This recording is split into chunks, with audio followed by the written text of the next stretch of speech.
ஹாய்ங்க, எல்லாத்துக்கும் வணக்கம். இன்றைக்கி சூப்பரான ஆம்லேட் குழம்பு செஞ்சிடலாங்க. ரொம்ப டேஸ்ட்டாக எப்படி செய்கிறதுன்னு பார்க்கலாம் வாங்க. சரிங்களா, அதுக்கு வந்து ஒரு 4 ஆம்லேட் போட்டுக்கலாம். ஃபஸ்ட்டு போட்டு தனியாக எடுத்து வச்சுக்கலாங்க. நீங்கள் ஒவ்வொன்றா ஊற்றலாம், இல்லை கப்பில் ஊற்றி டப்புன்னு ஒரே இதுக்குள்ளேயுமே ஊற்றி எப்படி வேணும் ஆம்லேட் போட்டுக்கலாம். கொஞ்சம் மிளகாய் தூளும் உப்பு மட்டும் அது மேலே தூவி விட்டுட்டா கொஞ்சம் காரம் உப்பும் இறங்கும். அவ்வளோதான், ஆம்லேட் ரெடி. அடுத்தது குழம்பு செய்கிறது தான். சரிங்களா, அதே பேனில் கொஞ்சம் எண்ணெய் ஊற்றிக்கலாங்க. எண்ணெய் ஊற்றிட்டு கடுகு கொஞ்சம் போட்டுட்டு, நான் வந்து ஒரு பெரிய வெங்காயம் வந்து ஒரு 3 பெரிய வெங்காயம் கட் பண்ணி வச்சுருக்கிறேன். இதுக்கு ஃப்ளேவர் கொடுக்குறது இந்த பெரிய வெங்காயம் தான். ஓகேங்களா, குவான்டிட்டி வைஸும் இம்ப்ரூவ் பண்ணுறதும் பெரிய வெங்காயம். அதனால் 3 பெரிய வெங்காயம் நல்லா பொடியாக கட் பண்ணி வைக்கிறேன். அதையும் போட்டுக்கலாங்க. போட்டுட்டு கருவேப்பிலை கொஞ்சம் போட்டுட்டு நல்லா வணக்கி விட்டுக்கலாம்.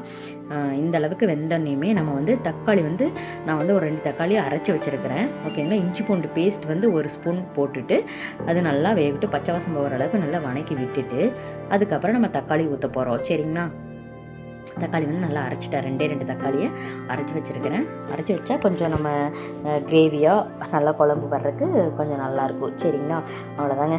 உப்பு, மஞ்சத்தூள், மிளகாய்த்தூள் வந்து 1 ஸ்பூன் போட்டுக்கோங்க. மல்லித்தூள் 1 ஸ்பூனு, அப்புறம் சிக்கன் மசாலா 1 ஸ்பூன் போட்டிருக்கிறேன் நான். சரிங்களா, போட்டாச்சு. அவ்வளோதான். போட்டு இது நல்லா எண்ணெயிலேயே நல்லா வேகட்டும். ஓகேங்களா, நல்லா வெந்ததுக்கப்புறம் நம்ம அதுக்கப்புறம் கொஞ்சம் தண்ணி ஊற்றிக்கலாம். தண்ணி ஊற்றிட்டு அப்புறம் தான் நம்ம ஆம்லேட்டை வந்து போட போகிறோம். சரிங்களா, ரொம்ப சிம்பிளாக தான் இருக்கும்.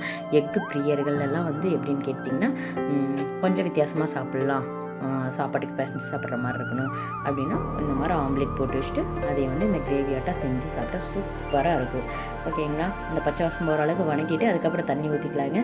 ஊற்றிட்டு ஒரு 5-6 நிமிஷம் நல்லா கொதிக்கட்டும். கொதிச்சதுக்கப்புறம் நம்ம ஆம்லேட் போட்டுக்கலாம். ஒவ்வொரு ஆம்லேட்டாக எடுத்து இந்த மாதிரி போட்டுக்கலாம். சரிங்களா, போட்டு அந்த மேலே தண்ணி தெரியுது பார்த்திங்கன்னா, அந்த தண்ணி இல்லாத அளவுக்கு கொஞ்சம் நல்லா கொதிக்கணும். அந்த அளவுக்கு விட்டுட்டா ஆம்லேட்டும் நல்லா குழம்புல நல்லா வெந்துடும். நல்லா அந்த டேஸ்ட் வந்து உள்ளே இறங்கிடும் காரமெல்லாம். ஓகேங்களா, பாருங்கள், இந்த ஸ்டேஜ் இருக்கும்போது நம்ம வந்து கொத்தமல்லி தழை தூவி ஆஃப் பண்ணிடலாம். சரிங்களா, ஒரு கலக்கி ஆஃப் பண்ணி வச்சிட்டிங்கன்னா அப்புறம் சாப்பிட்றது தான். ரொம்ப டேஸ்டியான ஆம்லேட் குழம்பு கிரேவி ரெடி ஆயிடுச்சுங்க.